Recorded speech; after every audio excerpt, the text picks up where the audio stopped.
Evet, başlıyoruz. Ama konumu arayacağım tabii ki. Enes Sefa Ünlü. Hadi bakalım. Hoş geldin Enes. Hoş bulduk abi, ne haber? İyiyim, teşekkürler. Sen de iyisindir inşallah. Abi bomba gibiyim. Yayını bekliyorum. Vallahi. Oyunu bekliyorum abi. Soracağın soruları merakla bekliyorum abi. Heyecanlıyım. Eyvallah, harika. Bizler de heyecanlıyız. Ben ön bir bilgilendirme yapayım. Bugün trafiğe çıkmadım. Ya inanılmaz bir trafik var. Hiç böyle güvenli sürüş olayını risk etmeyeyim dedim. Otoparktan yine kaldığımız yerden devam edeceğiz. Evvela Enes, seni nasıl tanıtalım bilemedim ama bildiğim kadarıyla senin bir cross sporculuğun da var bisiklet üzerine. Aynı zamanda pek ülkemizde alışık olmadığımız bir tekevey kültürünü sporla birleştirip güzel bir girişimciliğe doğru dönüştürdün diye Google'ladığımızda, Instagram'larda görüyoruz seni etkinlik alanlarda, konserlerde. Bu da çok anlamlı bir şey. Biraz istersen bahsetmek ister misin bu olayla, olguyla ilgili?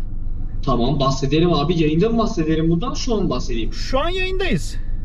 Harbi mi? Ben zannediyorum ki görüntülü arayacaksın, görüntülü konuşacağız. Yok, telefonla ekranda tabii ki fotoğrafın, ünvanın vesaire ve seslerin izleyiciler tarafından duyulacak.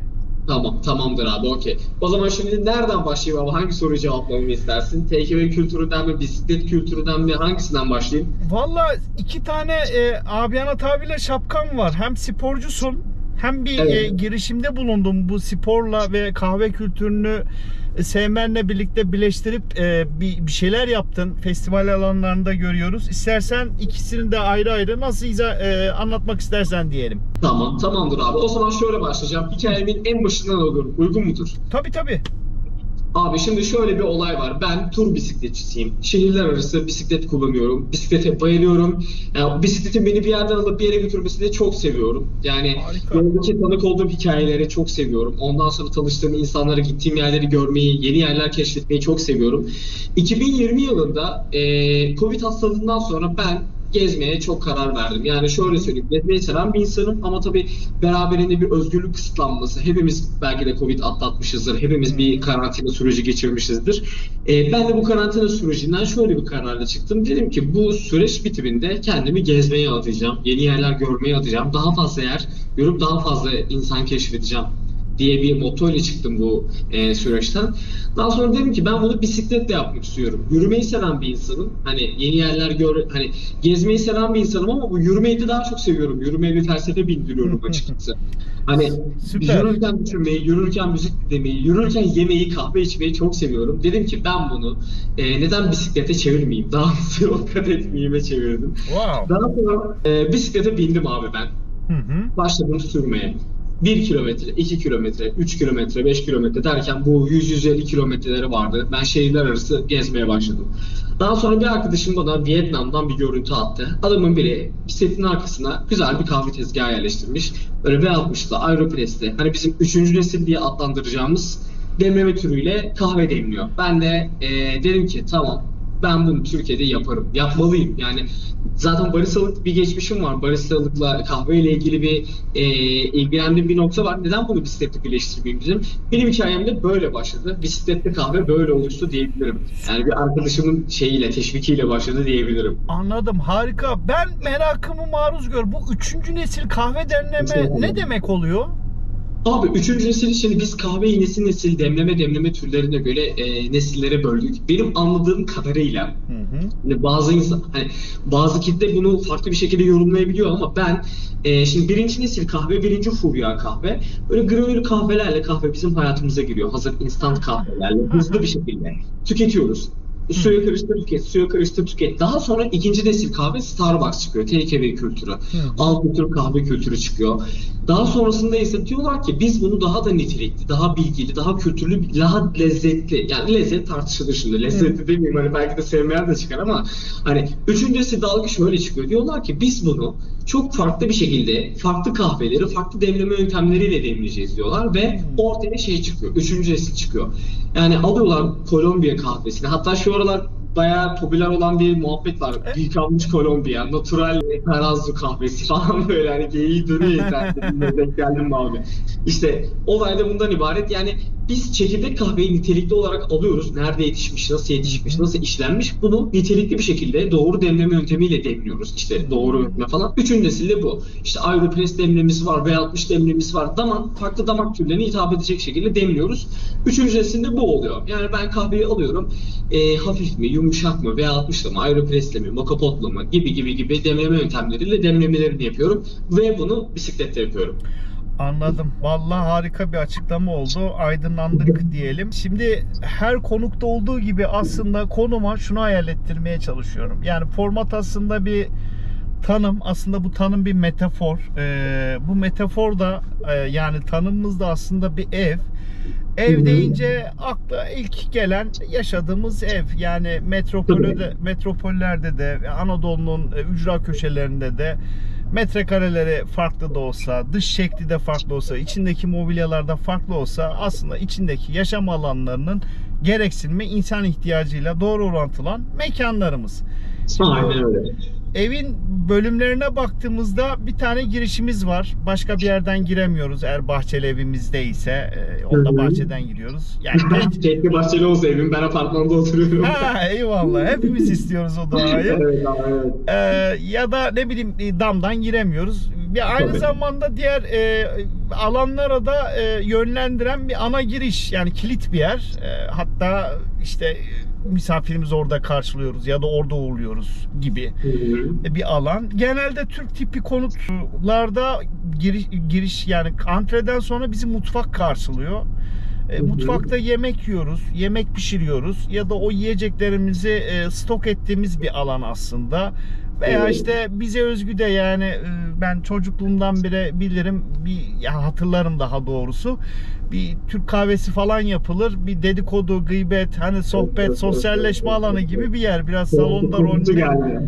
Aynen.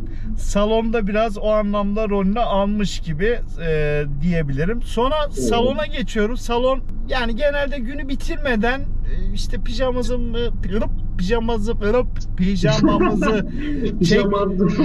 pijamayı çektiğimiz, kucağımızda laptop, son böyle 1-2 mail, bilmem ne işi gücü hallettik. Bir yerde bir keyif alacağımız bir yiyecek. Karşıda da TV ya görüyoruz ya duyuyoruz. Böyle zihin boşalttığımız bir alan. Ama aynı zamanda misafirimizi de ağırladığımız bir alan.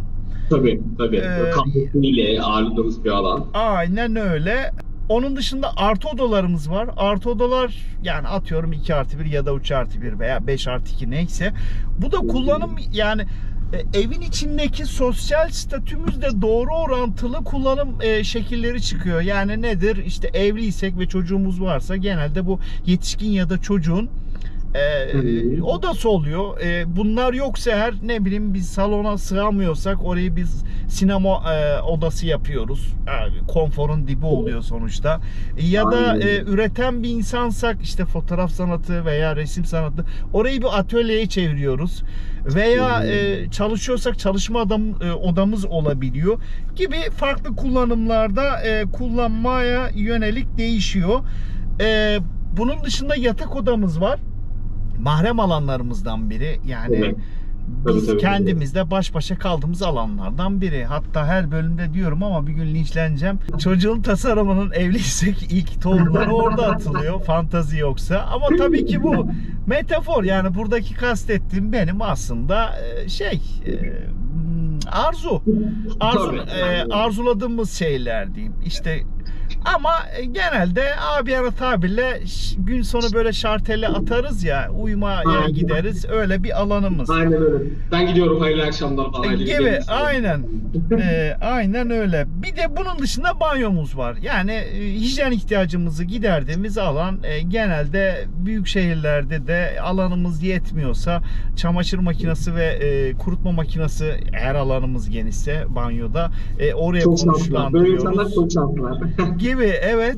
Konuttan konuta, metrekaremize göre değişiyor. Şimdi bu bir ev, yaşadığımız ev bölümlerini biraz izah etmeye çalıştım dilimin döndüğü kadarıyla, ama aslında birer metafor. Yani mecaz diyebilirim kestirmeden. Şimdi evvela biz neyi konuşacağız? Kahveyi mi konuşacağız? Takeaway sektörünü mü konuşacağız? Cross o spor şeyini mi konuşacağız? Falan. Aynen. Abi şöyle söyle, ortaya karışık bir şeyler yapalım. Ne dersin? Ara ara bir Tamam, ara ara harika. diyelim. Tamam ama o zaman şöyle diyeyim, şimdi bu ortaya karışık neyse, nasıl bir evde yaşıyor evvela? 2+1 mi, 3+1 mi, villa mı, apartman mı, müstakil bahçeli bir ev mi? İlk girişi oradan yapalım. Tamam. Abi şöyle iki odaya bölelim mi, ne dersin? Bir bisiklet diye Tamam. bir oda yapalım. Bir de kahve diye bir oda yapalım. Sonra bisikleti, kahveyi de ortaya karışık koridoru birleştirelim. Ben Tamam. böyle bir O zaman bir 2+1 bir daire tipi belirleyelim. Onun üzerinden şimdi ufaktan başlayacağım sorularıma. Tamamdır. Tamam. Ben hazırım. 2+1 evde yaşıyorum ve sorularımı bekliyorum. Tamam. Yani daha doğrusu yani biz yaşamıyoruz. Bizim icra ettiğimiz şeyler orada yaşıyor. Tamam. Okey. Aynen. Daha düzgün bir tabir oldu. Okey, Eyvallah. Tamam. Bunları yaşatalım orada. Tamam. Şimdi girişten başlıyoruz. Girişe ne dedik? Yani hani Türkçe'de bir tabir var. Hani espri, misafiri ayakta geçirme kapıya kadar falan, veya Evet. uğurluyoruz veya karşılıyoruz. Bir portmantomuz var. Günübirlik kıyafetleri oraya asıyoruz. Bir ayna var. Hani sabah çıkarken bir kendimize bakıyoruz. Çeki düzen veriyoruz. Ya da akşam gelirken suratımıza 5 karış bakıyoruz yorgunluktan. Ama diğer odalara da böyle açılan bir yer. Enteresan. Şimdi bu şey dediğimiz hani kahve olur, bisiklet olur, adını sen koy. Buranın girişi ne diyelim, var mı ya da öyle bir kapı? Abi buraya ne diyebiliriz biliyor musun? Ben buraya çevrecilik diyebilirim ya. Biraz daha sürdürülebilir çevrecilik. Geleceğe yönelik bir şey diyebilirim açıkçası. Ama kahveyi mesela tanımlarsak nasıl oturtacağız? Hadi sporu öyle dedik, dediğin gibi. Tamam. Şimdi abi ben kahveyi şöyle tanımlıyorum. Şimdi kahveyi tüketiyoruz, Evet. içiyoruz, yanımıza taşıyoruz, ikram ediyoruz gibi. Çok seviyoruz kahveyi. Muhabbet, sohbet edecek ediyor. Güzel. Sahilde, kenarda, işte o metrobüste, metroda yanımızda falan. Ama bu ne kadar çevreci olarak bizim yanımızda. Ben biraz da bundan dem vuruyorum. Bisiklette kahve olarak. Ne kadar çevreci kahve tüketiyoruz. Ben biraz buna şey yapıyorum. Yani lafını balla keseyim. Bir kahveyi Tamam.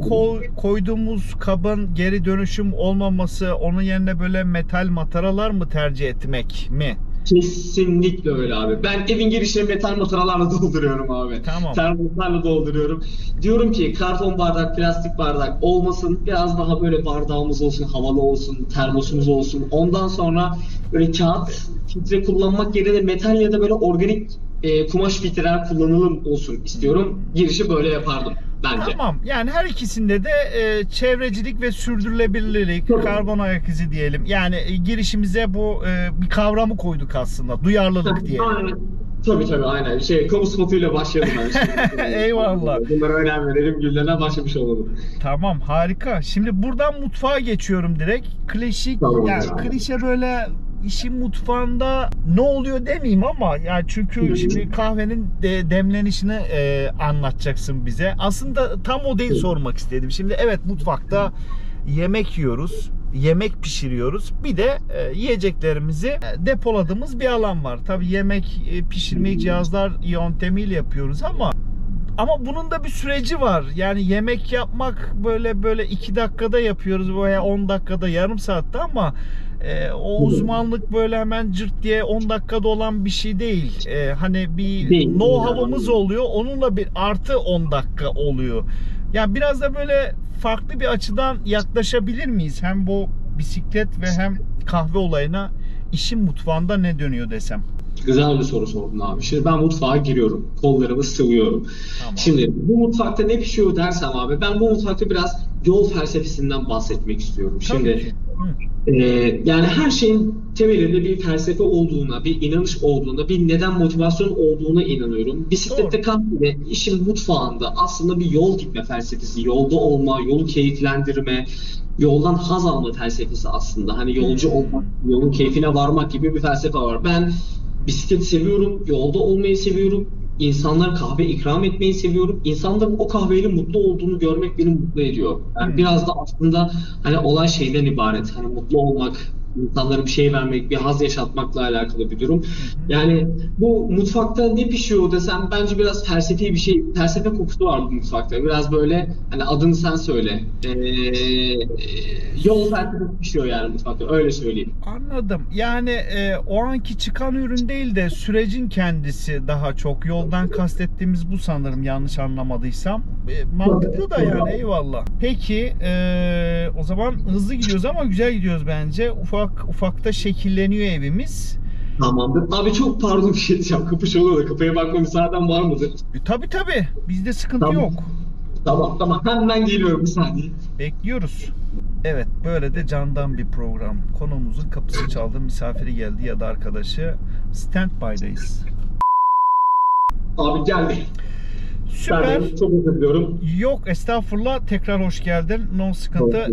Şimdi mutfağı o zaman tamladık. Salona geçiyorum. Tamam. Okey abi. Salondayım şu an. Salon, ya başta da öyle bir tuhaf bir yuvarlama tabiri yaptım ama ya biraz mekan gözüyle de baktığımızda hani misafirimizi falan ağırlıyoruz ya, ben biraz da eskilere gidiyorum. Evet Eski abi. salonlar daha soğuktu, böyle misafirden misafire açılırdı. Bir gösteriş alanıydı. Hani benim şuyum var, vitrinim bak şu yeni, televizyonum yeni.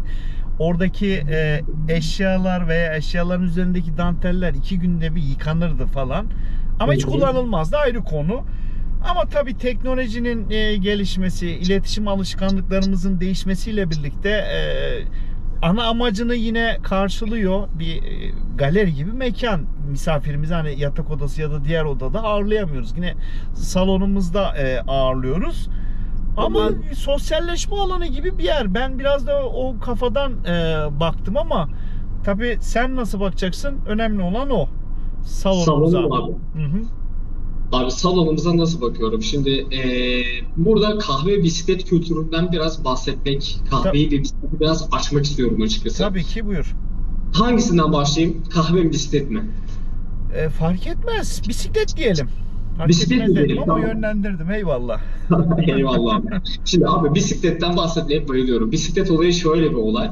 Şimdi bisiklet aslında bisikletle kahve de biraz ortak noktalarından dem vuracağım. Bisikletin de kahvenin de ama. Tamam. Şimdi şöyle bir olay var. Bisiklet birçok insana, birçok kitleye, birçok yaş grubuna hitap eden bir şey. Doğru. Yani çocukluğumuzdan tut da 7'sinden 70'ine bize eşlik eden bir şey bence. Sebebi şu. Yani belki de küçükken bize alınan bir karne hediyesi. Belki bir dönüm noktası. Belki bir insanları bir yerden bir yere taşıyan bir hayal unsuru bir şey. Yani bir ulaşım aracı belki de. Belki çevreci bir ulaşım aracı. Yani herkesin nitelendirdiği, yorumladığı farklı bir olay var bisiklete karşı. Ben bisiklete şöyle başladım açıkçası. Dediğim gibi her şeyin temelinde aslında bir felsefe var ve ben bir hayal olarak yola çıktım bu yola. Yani yeni yerler görmek, yeni yerler keşfetmek amacıyla. Yani aslında bisiklet kullanırken sadece bisiklet kullanmıyorsun, o yoldasın. Keşfediyorsun, terliyorsun, kokuyu alıyorsun, duyuların açık, insanlara bakıyorsun. Yani ben toplu taşımayla ya da arabamla ya da farklı bir şekilde geçtiğim yollardan aldığım hazzı bisikletle geçerken almıyorum. Yani bisikletle geçtiğimde gördüğüm şeyler daha farklı, daha hissederek, daha anlayarak geçiyorum, daha yavaş geçiyorum. Ya da benim için hayatı yavaşlatmak gibi bir şey bisiklet. Yani nasıl söyleyeyim? Ya rüzgarı bile direkt hissedebiliyoruz. Geçtiğim Aynen. doğayı görmeyi gibi. Ya da Aynen bir öyle. kuş cıvıltısını, hani arabada olsak hani bir yalıtım var, biraz daha uzak duyuyoruz ya da görüyoruz Aynen ama öyle. bunda direkt o rüzgar suratımıza çalıyor, güneşi hissediyoruz Aynen gibi. öyle abi. Muhteşemsin. Gibi. Yani tam olarak bu gerçekten. Yani insan biraz doğaya bırakılmalı. Biraz doğada olmalı. Biraz o rüzgarı hissetmeli. Biraz güneşte pişmeli. Biraz terlemeli. Yani şimdi fiziksel hareketlerin yani fiziksel artılarına hiç değinmeyeceğim. Zaten hepimizin belki de fikir sahibi olduğu bir noktadadır bu. Tabii, sağlık Hareket için. etmek. Tabii. Hani günde 5 kilometre bisiklet kullanmak. İşte kalp sağlığı için, damar sağlığı için, zihinsel Aynen. aktivite gibi artıları var. Ama ben burada biraz daha mental, felsefi bir anlamına değinmek istiyorum. Bence insan hareket etmeli. Hareket berekettir. Yani Doğru. oradan oraya kıpırdamalıyız. Neredeysek Burada kitap okuduysan orada yazmalısın. Orada yazdıysan diğer tarafta anlamalısın. Böyle farklı farklı yerlerde olmalı insan. Yani aynı yerde kaldığımız sürece bir konfora mı sığıyoruz ya da bir şeylerin bir alışmışlığın içine mi giriyoruz bilmiyorum ama bu alışmışlığın dışına taşmak istiyor insan. Bence hepimiz buna ihtiyacı var. Belki farkında da değiliz. Ben bunu bisikletle kırdım diyebilirim. Ben yer değiştirmeyi bisikletle yapıyorum. Yani biniyorum buradan bir yere gidip bir kahve demliyorum. Bir yerde ne bileyim yanıma atıştırmalık bir sandviç alıyorum. Bir hamburger alıyorum. Bunu biraz daha ötede bir 10 kilometre, 15, 20, 100 artık neyse ötede yemeyi tercih ediyorum. Bu da bisikletle oluyor. Yani biraz da felsefi bir anlamı var benim için açıkçası. Bir meditasyon gibi diyebilirim. Hani bazen derler ya bulaşık yıkarken meditatif bir hale giriyorum. Hani biraz daha kendimi düşüncesizce hissediyorum. Kendim oluyorum, odaklanıyorum falan. Benim için de bu bisiklet yani. Böyle gidona, yola odaklanıyorsun. Yüzüne çarpan sineğe odaklanıyorsun. Hani böyle lastiğin patlıyor. Hay anasını satayım diyorsun. İniyorsun lastikten, lastiği onduruyorsun falan böyle. Hani akıştasın yani. Böyle bir akış hali diyebilirim Anladım. açıkçası. Keyifli telaşeler de var ama daha çok yani bisiklet senin bir parçan gibi. Yani normalde bir araç gözüyle bakılıyor ya dışarıdan bakıldığında A noktasından Evet, B evet, noktasına evet. insan Aynen gücüyle öyle abi. götürüyor ama bu öyle değil. Senin gerçekten elin kolun gibi bir parçan. Yani evet aksilikler gelebilir. Onu da hani tekeri lastiği patladı değil de işte kolumuz hafif burkuldu. Kolumuza nasıl bir sevgiyle hani bu benim önemli bir uzuvum o şekilde yaklaşıyorum. Bisiklete de tamir ederken o şekilde bakıyoruz gibi. Aynen öyle. Bak çok güzel bir noktaya değindin abi. Bir şey sevgiyle bakmak. Hani belki de bunu farklı bir odada, farklı bir yerde değinebiliriz ama salonda yeridir diye düşünüyorum. Müsaade var mıdır böyle Tabii sevgiyle değinilmek bir şeye? Hani yani ben bu işe biraz sevgiyle eğildim açıkçası. Yani kahvenin içinde ne var? Kahvenin içinde sevgi var. Bu bisikleti ne döndürüyor? Bu bisikleti biraz sevgi döndürüyor. Ben bunu biraz sevdiğim için yapıyorum diyebilirim. Yani Onsuz da olmuyor gibi ya sanki. olmuyor abi ya. Mesela sen buradasın, akşamın bu saati yayın yapıyorsun. Ulan ne işin var burada falan demiyorsun. Bunu yaptıran şey bence sana sevgi. Biraz konuşma, biraz insanlarla diyalog, biraz Aynen. insanlarla bir şeyler bahsetme. Bu bir sevginin doğurduğu bir şey ya hani.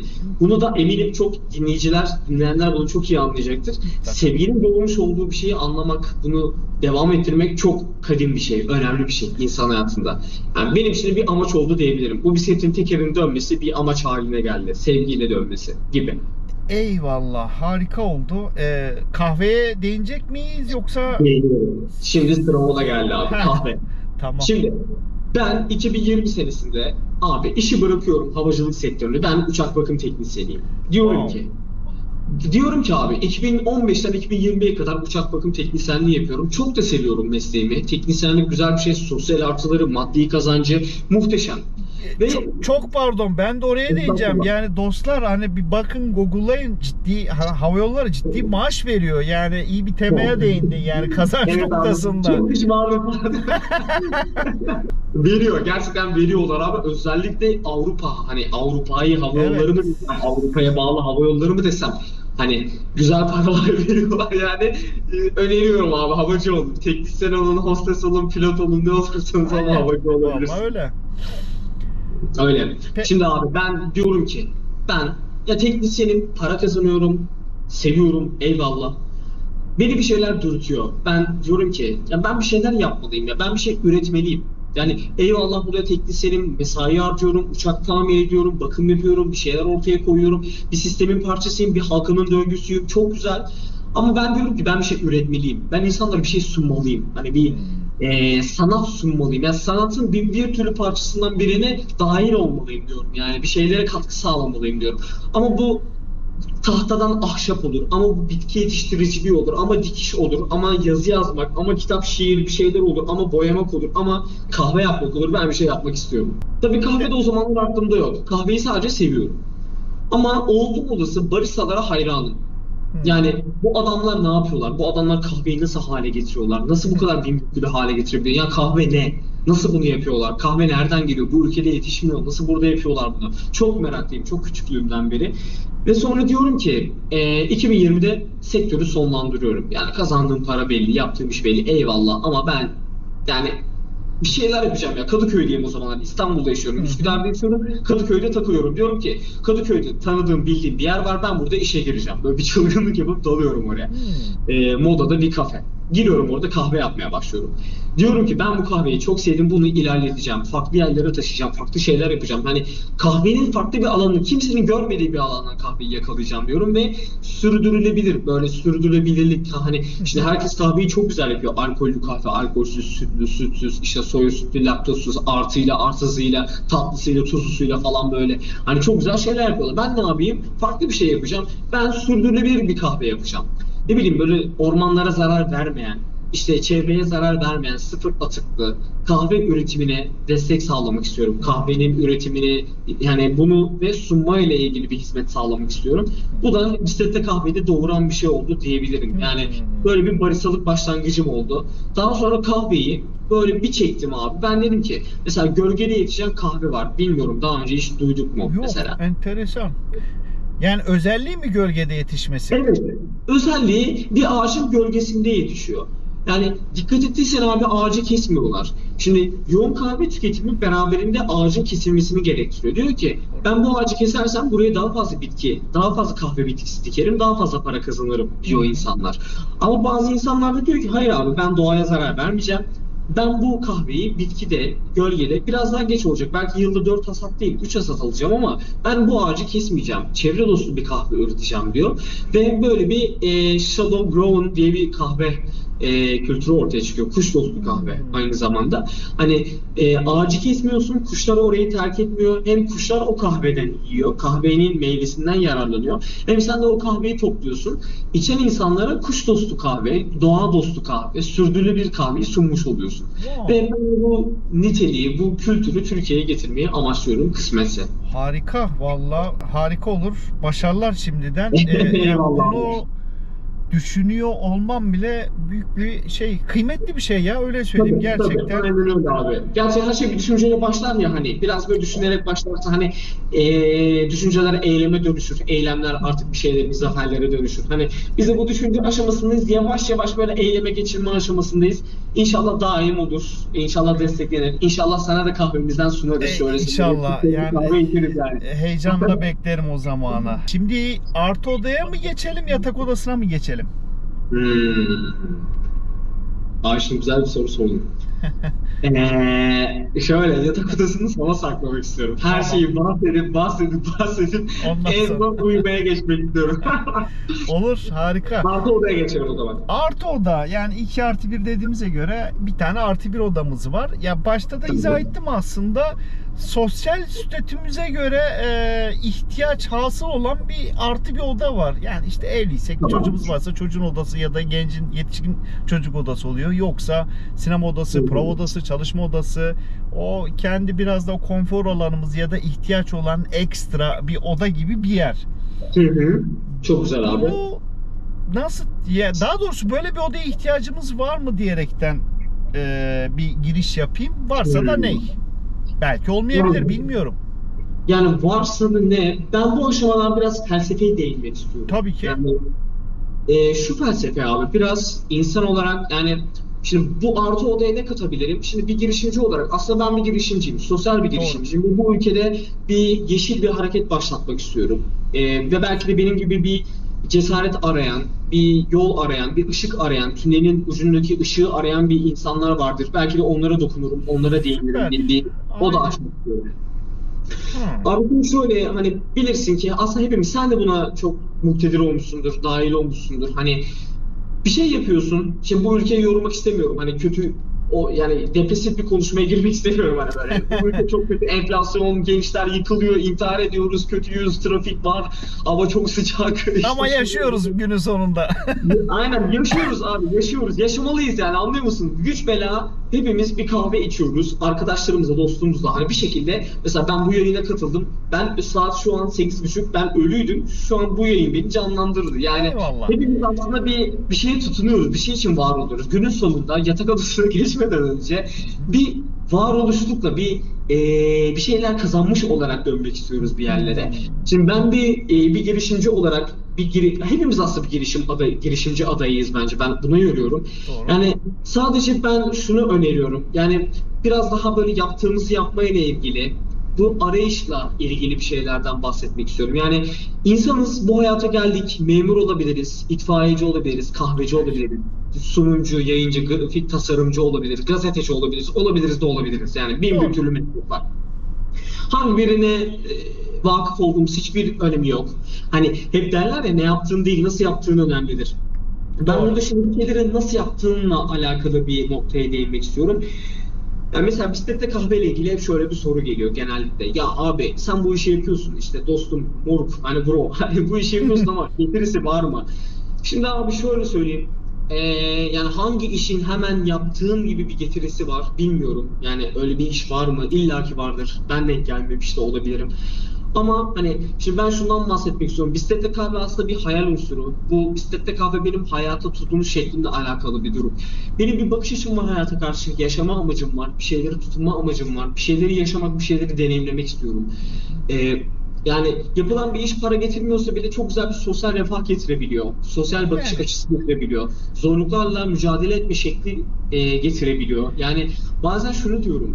Nereden bahsetsem? 7-8 aydır bu işi yapıyorum. 7-8 aydır o kadar çok heykeltıraş, o kadar çok ressam, o kadar çok şair, edebiyatçı, o kadar çok senin gibi güzel insanları tanıdım ki. Eyvallah. Hani gerçekten hani buralara konuk olmak, buralarda bunları anlatabilmek, yerlere gelebilmek, yani oldum demiyorum, asla demem de, ama hani bir yolda olmak, bir yerlere varmak, yani ben şunu tavsiye ediyorum gerek dinleyenlere, gerek kahve içenlere, gerek bisiklet kullananlara, gerek trafikte olanlara ben şunu öneriyorum. Abi nerede olduğunuzun bir önemi yok, ne yaptığınızın bir önemi yok. Bunu nasıl yaptığınızla alakalı bir durum söz konusu. Biraz da anladım. Yani lafını yine kestim ama ya hayat insanın hayatı yaşama şeklini seçmesiyle doğru orantılı. Yani Tabii. genelde evet, topluma bakıyoruz. Ya bir parayla ölçülüyor ama o Tabii. senin sunduğun o konfor parayla ölçülmez. Yani evet, günün sonunda para kazandırmayabilir ama insanlar o konforu, o hazzı yaşamak için yine bir parayla başka bir yere ödüyor. Hani kefeye vurduğunda yine aynı yani. Sen hani deniz kenarına gidiyorsun Satın alıyoruz yani. gibi, aynen. Yani bir karşındaki bir tanımadığın birine bir yeni deneyimlediğin, kendince tadının lezzetli olduğun bir kahveyi ikram ettiğindeki karşıdaki insanın gözlerinin gülmesi bence tarif edilmez bir şey. Yani bunun gibi şeyler gibi. Aynen öyle abi. Çok doğru. Çok güzel dedin. Şimdi artı bir odaya bunları mı koyduk? Yani onu anlamaya çalışıyorum bir yandan. Ben de Evet. Aynen öyle abi. Yani artı bir odaya ben şunu koyardım. Yani kapı, hatta artı bir odanın kapısına şunu asardım yani. Yaptığınızı yapmaya devam edin. Yani mutlu olduğunuz, kendinizi iyi hissettiğiniz bir yolda yürüyün. Yani kendinizi, yani para bir yerde kazanılıyor, elbet kazanılıyor ama az kazanılıyor, ama o çok kazanılıyor. Yani bu paranın biraz da nasıl kazanıldığı, nasıl harcandığı, nasıl birikim sahibi o, nelere dönüştüğü biraz daha önemli. Yani böyle insanlar, şimdi biliyorum sosyolojik yapı olarak biraz daha paraya odaklıyız. Böyle sıkışmışlık olabilir ya da ne bileyim yani. Yani kız, mesela bir kız istemeye gidiyorsun, ne işle uğraşıyorsun falan, ne yapıyorsun? Yani bu sorulara alışkınız. Alışkın olmak zorundayız, yani toplum bunu gerektiriyor. Yani biraz da aslında şundan dem vuruyorum, biraz daha hani kendimizi mutlu, huzurlu hissettiğimiz, biraz daha kendimizi çiçek böcek yolları çıkaran, hani biliyorum hayat o kadar polyana değil, bunun da farkındayım. Yani para kazanmak zorundayız, bir sosyal yaşantı kurmak zorundayız elbette. Ama ben şunu gördüm, insan biraz daha böyle mutlu olduğu alanda az da olsa para kazanınca daha mutlu, daha refah içinde yaşayabiliyor. anladım. Ya biraz aydınlanma odası gibi bir yer ya. Mecazen ama ya ben uyanış odası ya da. Efendim? Aynen öyle. Aynen. Kapı, ışıl ışıl bir kapı açılıyor. Orada şimdi anladım falan, hani bir şey yanıyor. Evet moruk ya. Moruk bunu yapmıyoruz bak odasına. Böyle bir oda yani. Gibi. Yok, ağzına sağlık, gayet iyi izah ettin. Yani benim hikaye de biraz öyle oldu. Ya dostlar da bilir, işte evle mesafe arası, yani iş, çalıştığım, aynı zamanda çalışıyorum bu arada bir ajansta. Yani bildiğiniz bordrolu maaşlı çalışan bir insanım. Eyvallah. Evle iş arasında 30 km var ve iç çıkış saati trafik muazzam. Dedim yani çöpe gidiyor. Hani bir de bunun gelişi var. Ne yapayım, ne edeyim? Bir de üretmeyi seven bir insanım. Hani bir tasarım kültürü, sanat kültürü de var. Ama bunlar bu trafikte yapılabilecek mecralar değil. Belki sohbet eşliğinde olur. Hani bir sanatçı arkadaşınla konuşursun, tartışırsın Rembrandt'ı ya da son akımları vesaire. Dedim baktım böyle hani format değişti bilmem ne derken buraya kadar evrildi. Yani bir ihtiyaçtan çıktı aslında ama Abi, şuraya seni tebrik geleceğim. ediyorum yani. Seni tebrik ediyorum ben. Şu boşluğu değerlendirmek, şu hayatı kadar seviyorsun hayatı ya. Gerçekten var ya. Eyvallah. İşte senin beyin... trafiğini çiçeklendiren bir adamsın sen ya. Araban çiçek dolu abi şu an. Allah razı olsun. Yani şeyi demek istiyorum. Senin değindiğin noktaya geleceğim. Sonuçta evet hani ben ekstra bir yerden açık söyleyeyim hani bir maddi kazanç yok. Belki YouTube verirse bilmiyorum ama günün sonunda ben tanımadığım insanlar da dahi tanıdığım konuklar da oluyor. Bir sohbet yapıyorum. Bundan gerçekten büyük mutluluk duyuyorum. Yani her program bittiğinde böyle tekrar akışa bakıyorum. Bir sıkıntı var mı yok mu? Konuma dönüyorum, arıyorum bilmem ne falan filan. Ha bu arada çağrım da yapayım. Dostlar lafı gelmişken siz de hani konuk olmak isterseniz şu anda ekranda izlediğiniz alt kısımda bir WhatsApp numaramız var. Aman ha aramayın. Sadece bir yazışma telefon numarası. Oraya isim soy isim konuşacağınız veya konuşmak istediğiniz, uğraş verdiğiniz ya da mesleğinizi yazın. Zaten direkt ben karşılayacağım sizi. Bence muhakkak yapılsınlar. Çok eğlenceli. Eyvallah. Araya da kendimi iliştirmiş olayım. Şimdi artı biri o zaman ben de kendimden örnek vermiş oldum ama biraz bura bir aydınlanma yeri gibi bir şey. İnsanın kendi aydınlanması, hani insan yaşam döngüsü içerisinde biraz sona doğru yaklaşınca hani belli bir yaştan sonra biraz daha dikkatli oluyoruz. Daha çok böyle iç huzura önem vermeye çalışıyoruz. Bizi mutlu eden daha doğrusu. Mutluluk Öyle tabii abi. ki göreceli. Kaç abi? Yani lafını balla bölüyorum. Ama Yo efendim.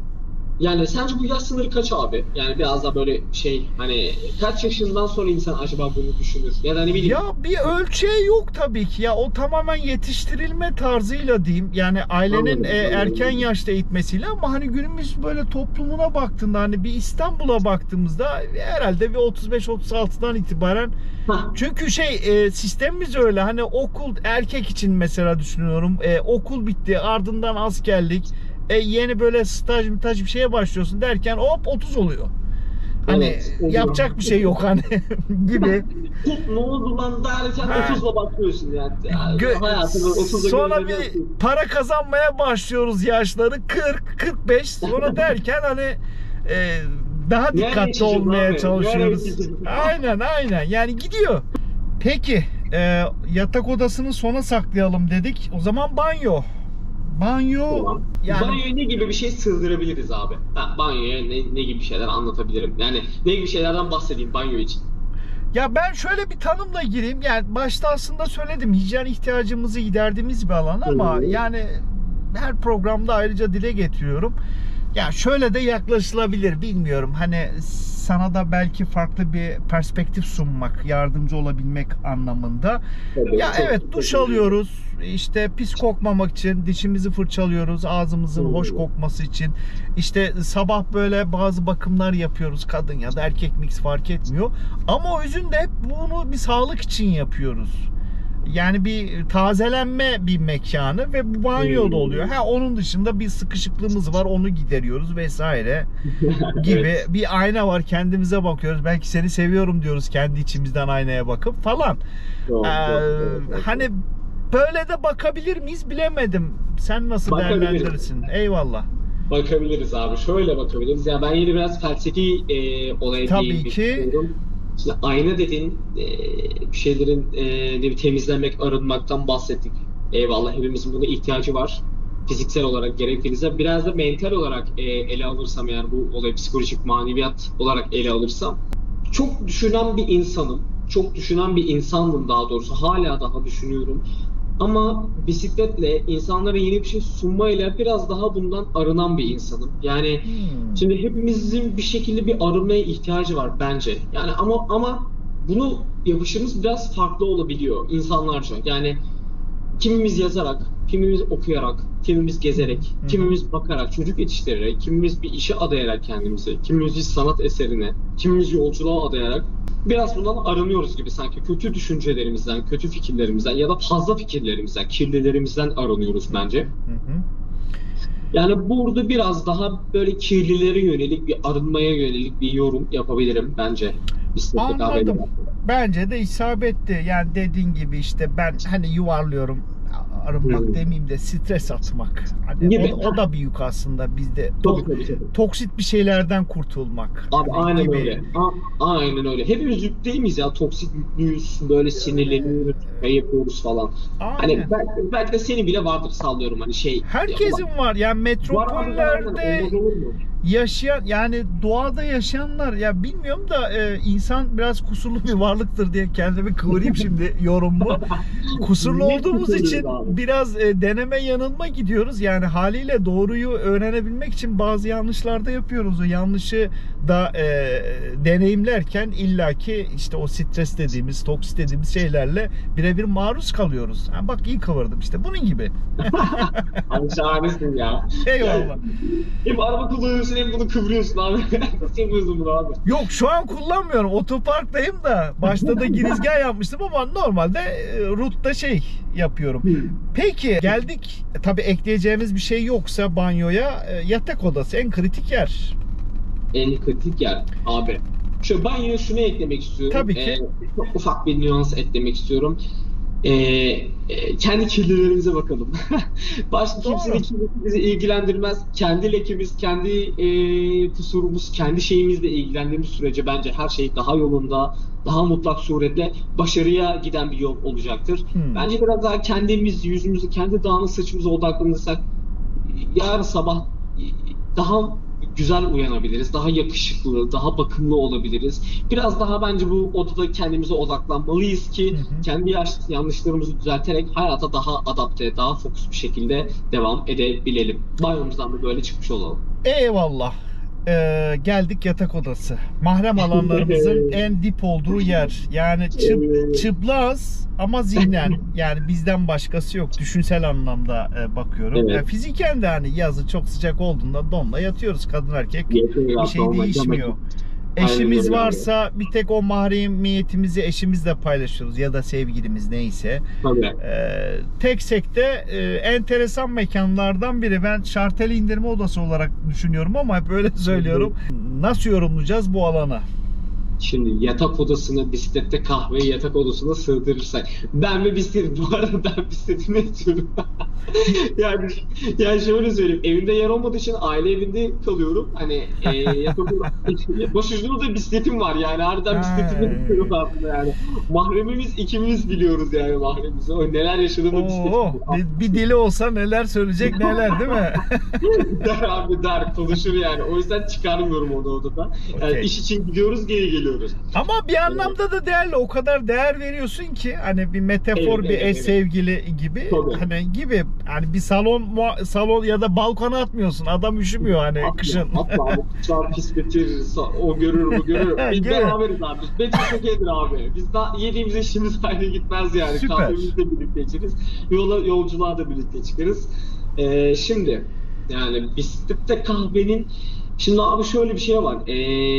Bu süreç biraz illegal ilerliyor. Şöyle bir şey var. Şimdi ben ne kadar vergi levhası alsam da sallıyorum bir iş yapmaya çalışsam da şimdi devlet buna izin vermiyor belli bir süreçte. Şöyle izin vermiyor. Diyor ki kardeşim benim tedavinin böyle bir şey yok. Hani Tanım yok. Sen de tanım yok. Aynen. Ben seni bir tanıma sığdıramıyorum. Yani sen bu işi bisikletle yapıyorsun ama yani bunu bir dükkanda yapmıyorsun, AVM'de yapmıyorsun, bungalovda yapmıyorsun, tiny house'da, konteynerda falan filan. Yani ben seni nasıl değerlendireceğim? Hani biraz böyle bir illegal bir kültür. Yani seyyar kültür abi. Yani bu olay böyle bahsedebilirim. Yani şimdi her ne kadar elimizden geldiğince bu seyyar kültürü hani yani kokoreçin en güzeli seyyardadır mesela. Hani şimdi kendi kahvemi övmeyeceğim. Kahvenin en güzeli seyyardadır demeyeceğim yani. Ama yani güzel kahve yapıyoruz yani şimdi en nihayetinde geliyorsun taze taze kahveni içiyorsun. Kaynatılmış. Bu arada sahayla plase ve hani sokağın ortasında sana V60 kahve yapıyorum. Nerede bulacaksın bu şeyi yani? Konforu. Tabii ya aslında konfor da satıyorsun bir anlamda. Çok güzel dedin abi. Ya ben insanlara kahve satmaktan daha da fazlasını yapıyorum. Eyvallah Wi-Fi'm yok, tuvaletim yok, oturacak masam yok, şeyim yok, karı kız kesecek masam yok belki de ama yani benim yani belki de senin mekine takacak, çalışacak bir ortamım da yok ama hani ben sana çok Kadıköy sahilde, Caddebostan'da falan hiçbir yerde ansızın hiçbir şey yokken, aklımda yokken bir anda senin aklına V60'ı sokabiliyorum, Cold Trip'i sokabiliyorum. Çok taze pişirilmiş cookie'yi sokabiliyorum yani böyle bir şey ama bunu seyyar bir kültürde sunabiliyor işte. Böyle bir durum var.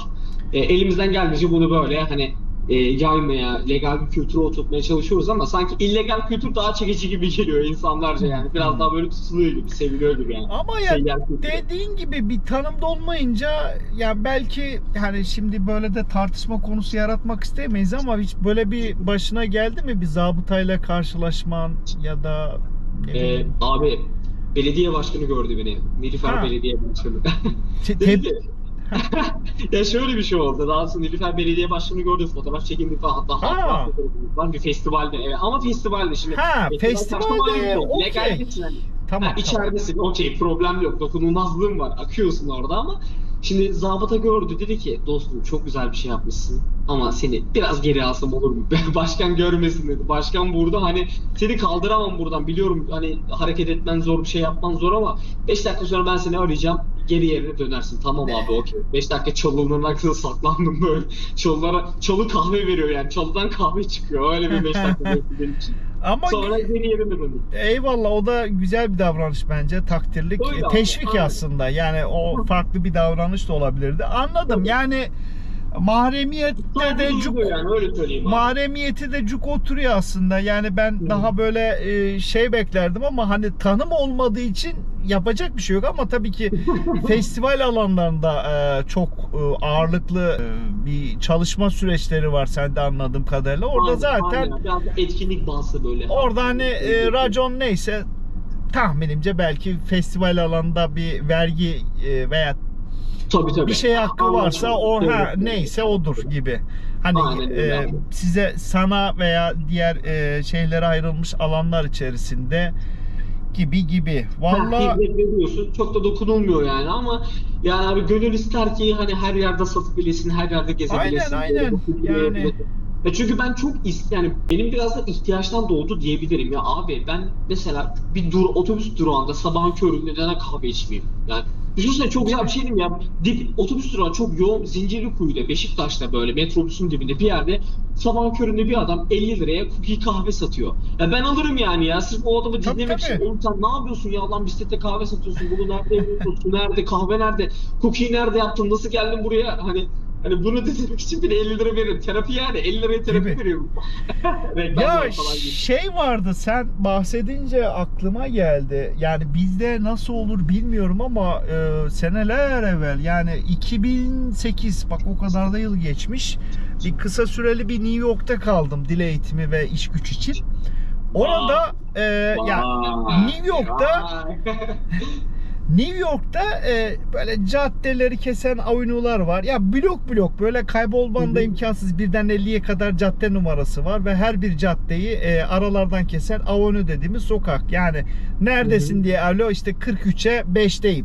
Sen neredesin? 37'desin. Hani zaten dikine gidiyor. Yani güneyden kuzeye doğru. Neyse, her bir blokta, yani tabii ki bunların değeri böyle oradaki Midtown dedikleri değerli böyle AVM'lere göre değişiyor. Atıyorum 34. caddedekiyle 52. caddedekinin kirası çok farklı olmak üzere.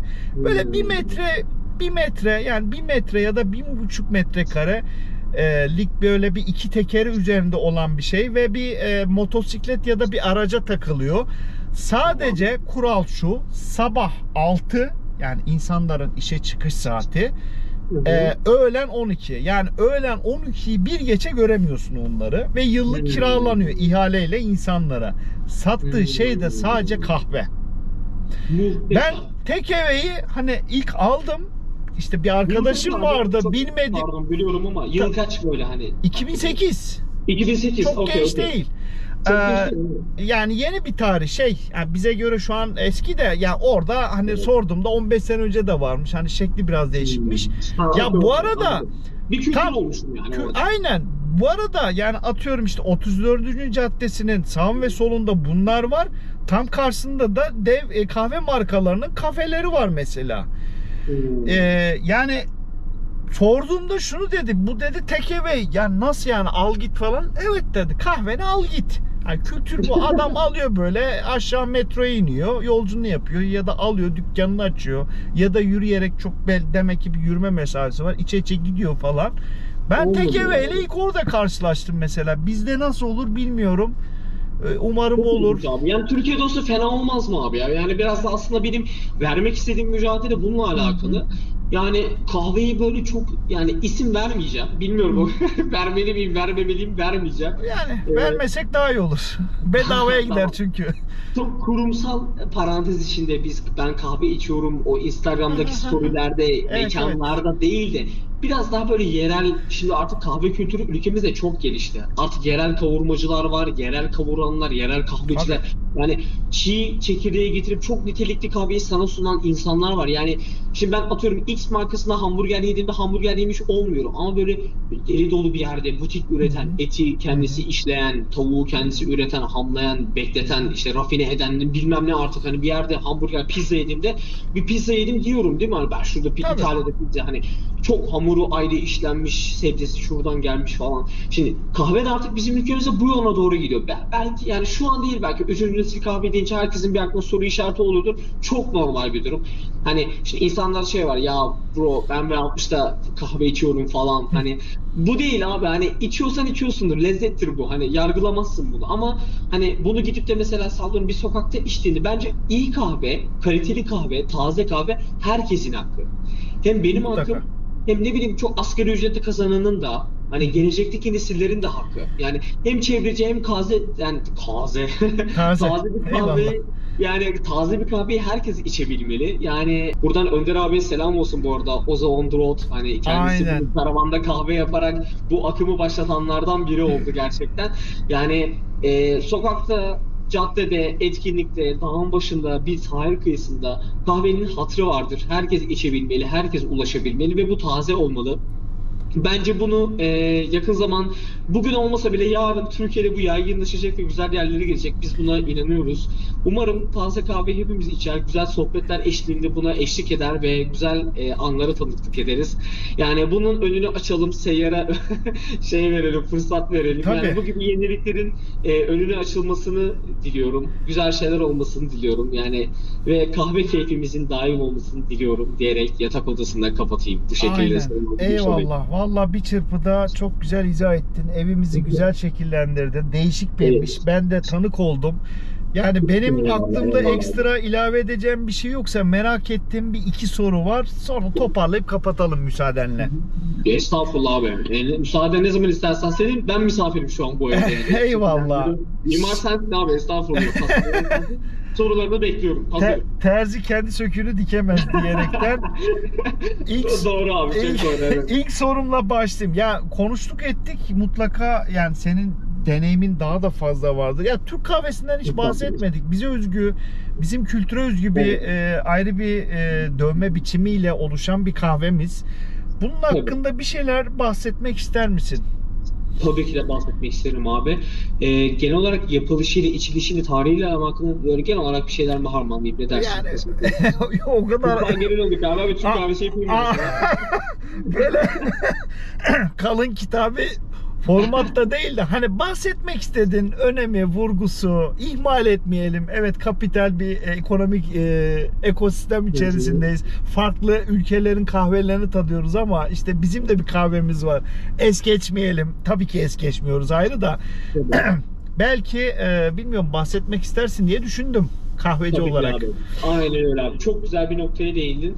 Yani utanıyorum şu an kendimden. Yani böyle bir, nasıl bir böyle bir Estağfurullah, cevap yok. verebilirim? Yok Şöyle mutlaka abi. aklında vardır da hani bir Tabii. vesile olayım dedim. Eyvallah, eyvallah abi, eksik olma. Şöyle bahsetmek istiyorum. Yani şimdi Türk kahvesi bu arada dünya üzerinde, yani kahvenin tüketilebilecek forma ulaşmasını sağlayan ilk demleme türüdür. Demleme değil, pişirilme türüdür. Yani Hmm. Türk kahvesini biz demlemeyiz de, mesela V60 demlenir, filtre kahve demlenir, espresso Evet. demlenir. Evet. Ama Türk kahvesi pişirilir. Yani Türk kahvesi Hmm. ocakta bir pişirme tası vardır. Bunun adı da cezvedir. Hı hı. Hatta bakır olursa daha iyi olur. Biz bunu bakırda demleriz. Yani pişiririz daha doğrusu. Belli bir oranlarda Hı demlemesini hı. yaparız. Hı hı. Pişirmesini yaparız. Alışmışım. Yani pişiririz ve bunu da içeriz. Şimdi hemen hızlıca abi şundan bahsedeyim. Şimdi biz kahveyi çiğ alırız. Kahve bir meyvenin çekirdeğidir. İki tane Tamam. birbirine yapışık bir çekirdektir. Biz bunları o meyveden ayırırız. O bizim ocaklarımıza gelir, kavrulur. Daha sonra öğütülür. Daha sonra da bardağa gelir. Hı. Şimdi Türk kahvesi nasıl oluyor abi? Türk kahvesi bizim şu an Türk kahvesi olarak tükettiğimiz kahve Brezilya'nın Minas bölgesinden geliyor. Alışmış olduğumuz kahve.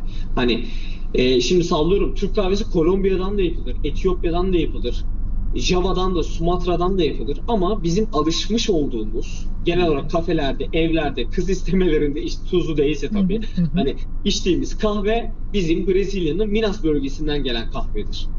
Tamam. Biz bunu alırız abi ve Türk kahvesi bu arada en ince öğütülen kahvedir.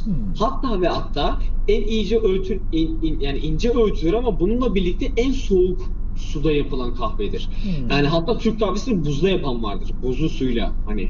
Çünkü çözünmeyi olabildiğince uzun tutarız. Pişirme süresini uzunca yani olabildiğince uzun tutarız. Çok köpük, çok krema, çok aroma elde etmeye çalışırız. Yani o yüzden mesela benim dedemin hala köyde kavurma tası vardır. Kahve kavurma tası. Böyle sapı uzun, şömineyi tutar, kavurur. Günlük böyle çiğ atar bir fincan çiğ kahvesini. Orada kavurur. Ondan sonra böyle güzel pirinç bir değirmende eğitir.